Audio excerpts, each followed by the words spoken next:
కొంత డీలా పడ్డది కాబట్టి ఆ ప్లేస్ని మనం ఆక్యుపై చేయాలి అన్నది వాళ్ళ ఆలోచనట. ఇప్పుడు ఒక పార్టీ బలం పెరగాలంటే ఏం చేయాలా? బలమైన నాయకత్వం కావాలి. బలమైన నాయకత్వం ఉన్న పార్టీ బీజేపీ వాళ్ళు బలంగా పనిచేయాలి. ఇప్పుడు ఆ భారతీయ జనతా పార్టీలో ఎట్లుందంటే కార్యకర్తలు, ద్వితీయ శ్రేణి నాయకులు వీళ్ళంతా ఉత్సాహంగా ఉన్నారు, బాగా పనిచేస్తున్నారు.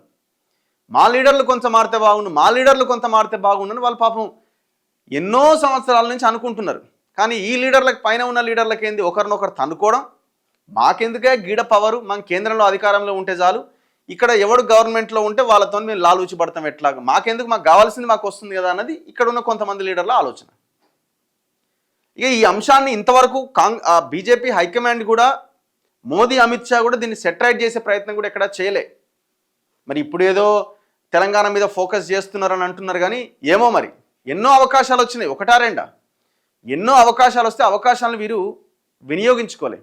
మొన్న అధ్యక్ష ఎంపికకు సంబంధించిన దాంట్లో కూడా నిర్ణయము కొంత అటు ఇటుగానే తీసుకున్నారని కార్యకర్తలే అసంతృప్తి వ్యక్తం చేశారు కదా.